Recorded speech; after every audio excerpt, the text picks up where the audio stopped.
Aplicación porque todos lo padecemos todos los días, ¿no? Cuando tenemos que desplazarnos, ya sea para que nuestros hijos vayan a la escuela, o cuando tenemos que ir a trabajar, o cuando queremos desarrollar alguna actividad y trasladarnos de un lugar a otro dentro de nuestras ciudades en el país. Ese es un problema de fondo que hace mucho tiempo no encuentra una salida, una solución. Pero los responsables de trasladar a todos los peruanos en este sistema de transporte están aquí con nosotros. Ellos son representantes de los gremios de transportistas y les agradecemos su visita, les agradecemos estar esta mañana aquí en TV Perú Noticias. Giovanni, en principio, yo quisiera que nos expliques, nos cuentes a quiénes representas y cuáles son las principales demandas que tienen ustedes al gobierno ante este anuncio de paro. Sí, ¿cómo está? Buenos días. Gracias por la entrevista, Julio. Bueno, la situación del transporte, tú acabas de decir, es un tanto caótica, pero lamentablemente a veces vemos la falla, pero no decimos cuál es el fondo del problema, y no hay autoridad que lo defienda. En nuestro caso, como Unión de Gremios, representamos a todas las modalidades, ¿no? Transporte interprovincial, transporte turístico, transporte de taxis, mototaxis, auto colectivo, transporte fluvial y los conductores nacionales y conductores internacionales. Somos 380 gremios y hacemos casi 3 millones de transportistas a nivel nacional, ¿no? 380 gremios a nivel nacional, 3 millones de peruanos dedicados a esta actividad. ¿Y cuál es la principal demanda que tienen ustedes ante el gobierno? Nosotros en el acumulado de actas que hemos venido presentando al gobierno hemos acumulado 34 puntos en un petitorio que no son resueltos. Sin embargo, hay 7 puntos aproximadamente que nos une a todos los transportistas, siendo el más álgido el tema del combustible. La salsa, para ir muy lejos, aparentemente el gobierno quiere conversar con nosotros, pero ayer nada más ha vuelto a subir un sol más el combustible, por ejemplo. Tenemos el sobrecosto de los peajes que superan el 24% del costo operativo de las empresas de transporte. Tenemos la ley de municipalidades que normalmente las transgreden las mismas municipalidades con fines recaudatorios que le hacen mucho daño a todos los transportistas del Perú. Tenemos el tema de la incongruencia de la normatividad de las leyes de tránsito y de transporte. Si ustedes revisan, ahí van a salir todas las aristas que afectan a los transportistas en las diferentes modalidades, ¿no? Por el lado del transporte urbano, que hoy día está acá con nosotros nuestro colega, también tienen el problema de la estabilidad jurídica, el tema de los subsidios, ¿no? Y todos estamos con un tema de no reactivación al 100% con las empresas, ¿no? Digamos que estos son los puntos que nos unen casi a todos. Obviamente cada modalidad tiene también sus temas específicos, ¿no? De acuerdo, bien, Giovanni, gracias. Waldo, ¿cómo estás? También igual la misma pregunta, ¿a quiénes representas y cuáles son las principales demandas que tienen en tu sector? Buenos días, don Julio. Gracias por la invitación. Buenos días a su audiencia. En este caso, nuestra institución agremia a operadores, llámese choferes, cobradores de transporte público, propietarios de unidades de transporte público y empresas de transporte público urbano de pasajeros. Agrupamos, en este caso represento a un grupo de transportistas que trasladamos más del 80% de la población diariamente. El metropolitano, los corredores trasladan no más del 10 al 15%. Estamos atravesando una de las situaciones muy difíciles en el tema económico, producto de la pandemia, producto de la subida del precio de los combustibles por efecto de la guerra que todos sabemos.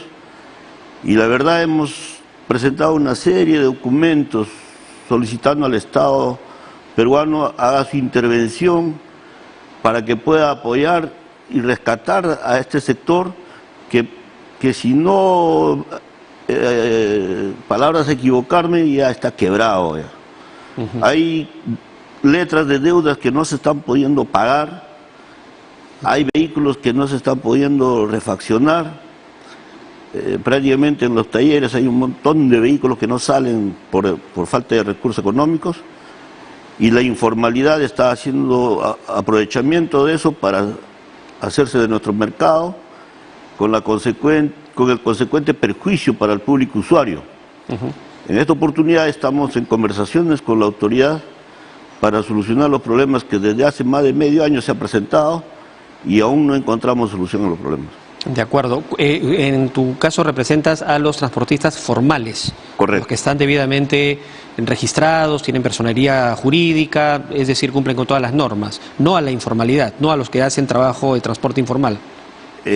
Para que tenga más o menos claro la idea del público usuario. Nosotros somos parte de un sistema integrado que comentó el especialista en antes. Dentro del sistema integrado está el metropolitano, los corredores, los trenes y el transporte convencional formal que somos nosotros. Que dicho sea de paso, movilizamos más del 80% de la población, del público usuario. De acuerdo. Bien, recojo algunos temas que ustedes mismos han mencionado. Por ejemplo, el alza del precio del combustible. ¿Hasta qué punto el Estado puede resolver algo que está en manos principalmente de operadores privados? Es muy sencillo. Definitivamente el tema del combustible es un tema de concertación de precios. Solamente hay 5 operadores importadores que son los únicos que traen combustible. Nosotros hicimos una propuesta para que se abra el mercado y puedan entrar más operadores y por oferta y demanda poder competir y manejar los precios. Pero el mercado está abierto, o sea, cualquier operador de combustibles podría venir al Perú sin ningún tipo de complicación. Digamos, en la teoría dice eso, pero cuando hablamos de las exigencias a un almacenaje y los permisos, está totalmente reducido. Por ejemplo, a un nuevo operador les piden mínimo un almacenaje de 30 días, lo que significa en combustible muchos millones de dólares. Y segundo, no existen los almacenajes porque están, digamos, los tiene Repsol, los tiene Petroperú y los tiene Graña Montero. Y normalmente ellos ya tienen, digamos, ocupados por estos operadores y obviamente es muy difícil que le den espacio a un tercero. Entonces no es tanto así que el mercado es abierto para ellos. Y ahora, por otro lado, normalmente estamos echándole la culpa a la guerra de Rusia y Ucrania, ¿no? Nos dicen que por la guerra el combustible es suble. Te comento que entre el 15 y el 23 de febrero, durante la guerra, fue el pico más alto del precio de combustible. El barril del precio del crudo internacional llegó a $131. Y acá en el Perú, el combustible, el diésel, bordeaba los 13 soles 50. Dentro de los acuerdos con el gobierno, nos quitaron un impuesto, que es el impuesto selectivo al consumo. El 90%, que más o menos es un sol 30. Es decir, 13 soles 50 menos un sol 30, el combustible debió bajar a 12 soles 20. En 5 días, el combustible se puso a 14, 15 soles. Entonces, solo para cerrar la idea, en este momento, el combustible, el diésel, está bordeando los $109. Y el diésel bordea los 17 soles y la gasolina los 30 soles. Matemática simple no funciona. De acuerdo, pero el mercado funciona principalmente por operadores privados. ¿Por qué exigirle al gobierno que baje el precio? No, hay una cadena de distribución, que son dos cosas diferentes. El que importa es el que te pone el precio. Obviamente en la cadena de distribución van subiendo sus márgenes, pero igual, si el importador baja el precio, la cadena tiene que bajar. Igual siguen siendo todas actividades privadas. Petroperú no tiene más del 30% de participación en el mercado, que es la única empresa pública dedicada al sector. Pero sin embargo te deja casi el 46% del diésel y vende el 52% de las gasolinas. Y es quien pone el precio de lista de Facilito. Entonces, en base a ese informe que ellos dan, los otros operadores manejan su precio. Y nosotros pedimos un informe Indecopi. Nosotros es concertación de precio y nos respondió Indecopi con que eso se llamaba efecto espejo rebote. O sea, para nosotros concertación, pero con la otra palabrita espejo, efecto rebote, sencillamente no puedes penalizarlo porque no dice concertación de precios. Pues es increíble, ¿no? De acuerdo, entonces a ver, sí. Sumado a lo que dicen los compañeros, es que en planta, el mismo producto a la cadena de distribución pública le dan un precio. A nosotros como consumidores directos con código, ese mismo producto nos da más caro. O sea, el Estado permite que los grupos de poder, como en las demás actividades económicas del país, hay un dominio de preferencia. O sea, sumado a lo que el señor ha aclarado, el tema de la problemática de hidrocarburos, mira cómo se manejan los precios.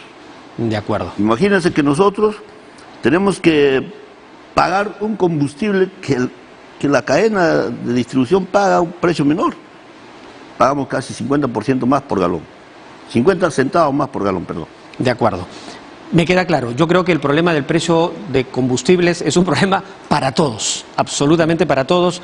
Personalmente dudo que el Estado lo pueda resolver directamente porque lamentablemente el mercado mayoritario de la comercialización de combustibles está en manos de operadores privados y se rigen por la ley de oferta y demanda. Lo que habría que hacer es que Petroperú se convierta más competitiva, que recupere más del 50% de participación en el mercado para que por lo menos con precios justos ayude ¿no?, a que podamos elegir mejor en qué grifo echar, en el más barato, si es fuera de Petroperú, dicho sea de paso que no tiene ni un grifo, o de estas empresas privadas que sin duda están siendo duramente cuestionados. Pero hay otro factor que también es importante que ustedes han mencionado, que tiene que ver con el tema de los peajes y las normas municipales, ¿no?, que no facilitan el trabajo de ordenamiento y de una gestión eficiente del transporte en el país. ¿Es así?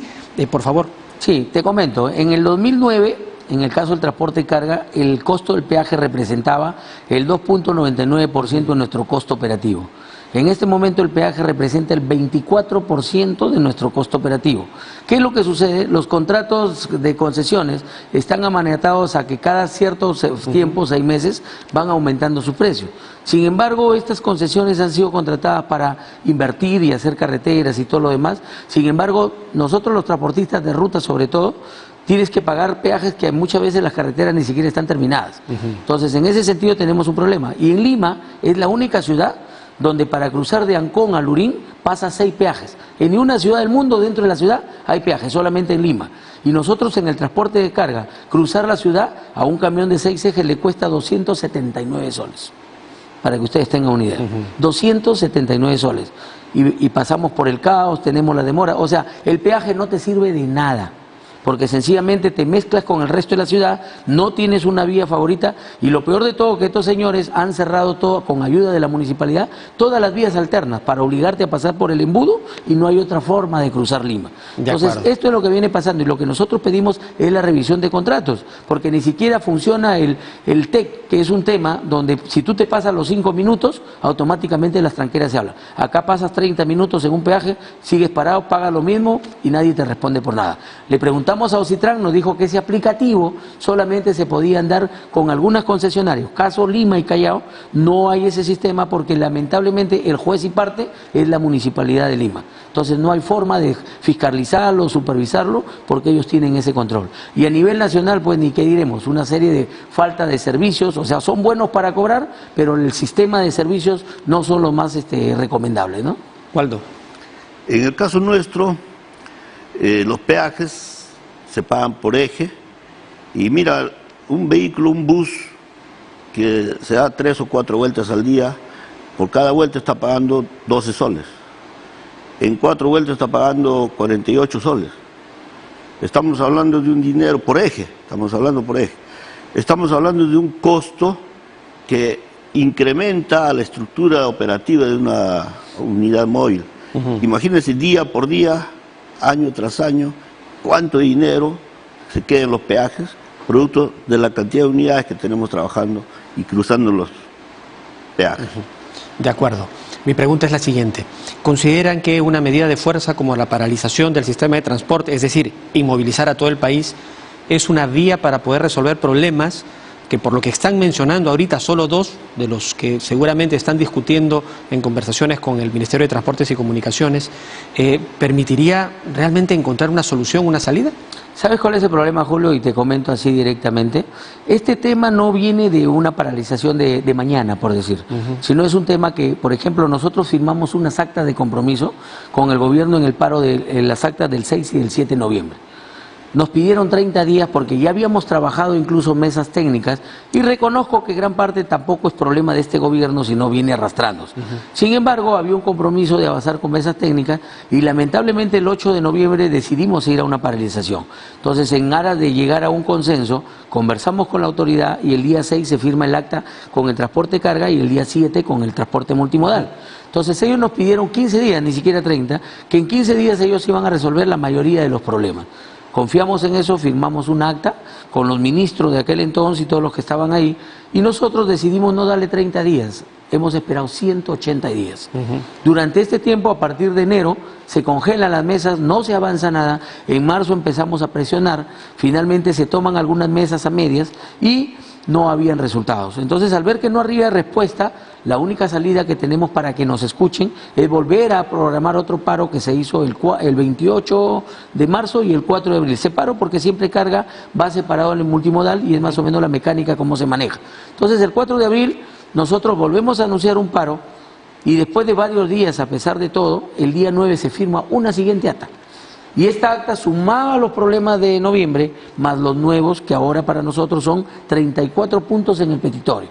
Te vuelvo a decir, ni una solución. Lo peor de todo, que dentro del acta firmada, llegamos a crear dos mesas, la mesa express y la mesa permanente. La mesa express decía que se iban a trabajar de manera permanente durante 20 días todos los problemas para resolverlos. Hasta el momento esa mesa no se apertura y no pasa nada. Si se apertura la mesa, ¿desistirían de ir al paro? No, lo que ahora ya no necesitamos firmar actas. Lo que nosotros necesitamos son decretos y resoluciones. ¿Sabe por qué? Porque lamentablemente las autoridades que tenemos, firmar un acta para ellos es un papel higiénico. Porque tienen acumuladas una serie de actas, y no te hablo de los demás gremios, te estoy hablando de nosotros. Porque si sumas todas las actas, por lo menos tiene 20. ¿Cómo se emite un decreto supremo si es que no hay un acuerdo previo, una conversación? Es que los acuerdos y los petitorios, los sustentos, ya los tienen. El tema está que ellos emitan una solución a esos temas. Pero lamentablemente, si no lo quieren hacer, pero y si mañana no se sientan a conversar, ¿cómo llegan a un acuerdo? Te vuelvo a repetir, ellos tienen toda la información. Tienen todos los detalles, tienen todos los sustentos. Sencillamente sus técnicos de cada institución tienen que revisar y ver dónde tiene que ajustar, o tampoco dónde no es viable, e informarlo. Pero en este caso se reciben los temas y no se solucionan nada. Y los pocos que sacan decretos normalmente salen al revés de lo que pedimos, en contra del transportista. ¿No es mejor antes de que salgan los decretos llegar a acuerdos? Es lo que venimos haciendo.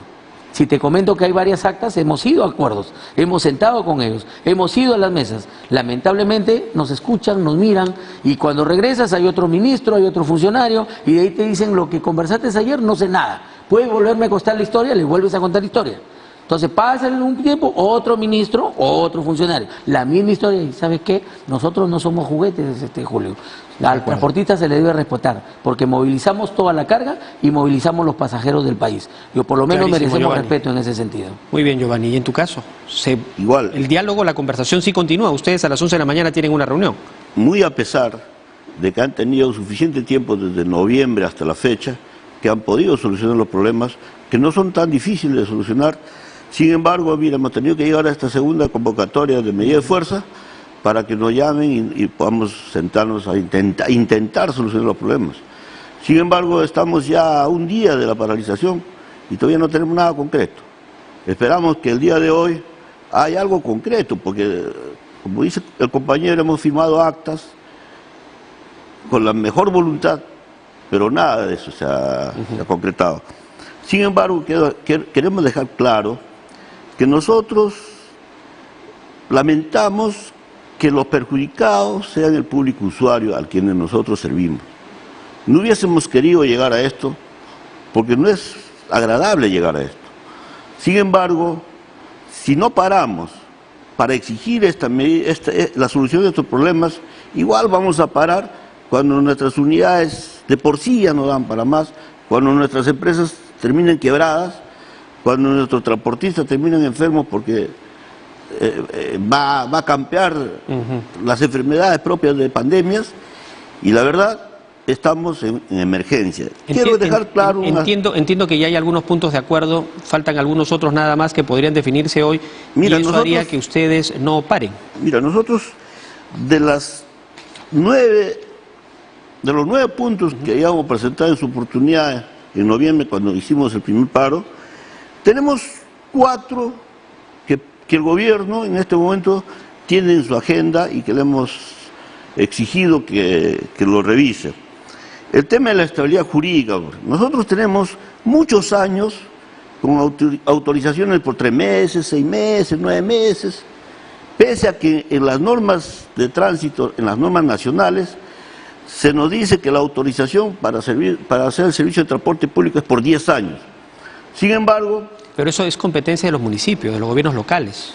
Sí, pero cuando la competencia pasa al acto, mientras ellos no elaboran sus propias normas, pasan con las facultades propias de las municipalidades. Pero es del gobierno municipal, o sea, de la Municipalidad de Lima.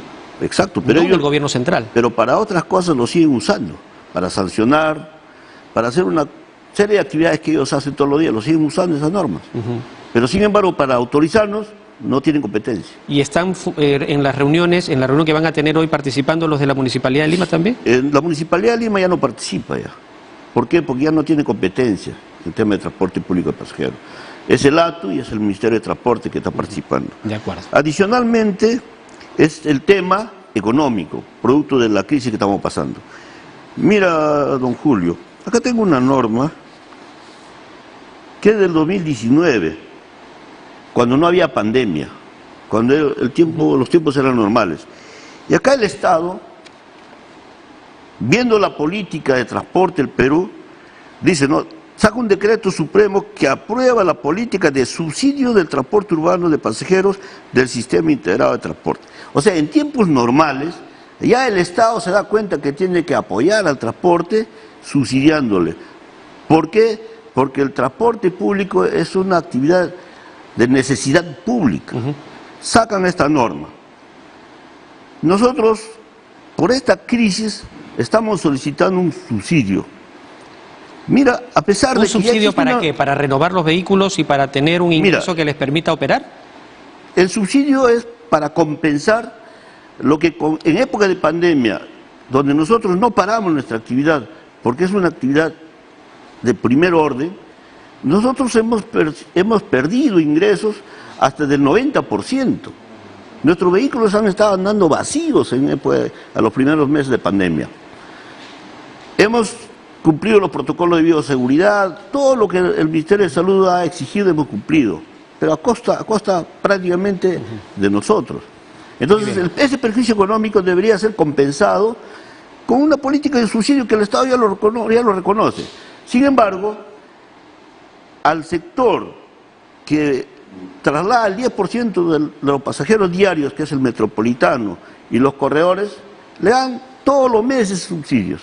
Se demorará un par de meses, pero igual se los siguen dando. ¿Cuál es la diferencia entre ellos y nosotros? Nosotros, por supuesto, no estamos en desacuerdo que ellos tengan el subsidio. Lo que nos preocupa es que haya una discriminación con respecto a nosotros. De acuerdo. Muy bien, bueno, les agradezco por esa conversación, seguramente vamos a seguir conversando con mayor amplitud también. Gracias por estar aquí y ojalá el diálogo prime, no se afecte a la movilización del país, porque va a afectar de todas maneras a la producción, a la economía propia de nuestro país, y ojalá el Ejecutivo pues se siente a conversar y les den soluciones realmente concretas y se cumplan los acuerdos, que ese es el otro gran problema que se tiene en el Ejecutivo, no de ahora, desde hace mucho tiempo. Se firman actas, cambian de ministros y se desconocen los acuerdos previos, y es eso lo que habría que tratar de evitar que siga sucediendo. Muchas gracias por estar esta mañana aquí con nosotros. Gracias, Julio. Gracias, Julio. Muy bien, Giovanni Díaz Villegas, presidente de la Unión de Gremio de Transporte Multimodal del Perú, y Waldo Poma Gaglufu, secretario de la Asociación Nacional de Integración de Transportistas, han estado conversando con nosotros.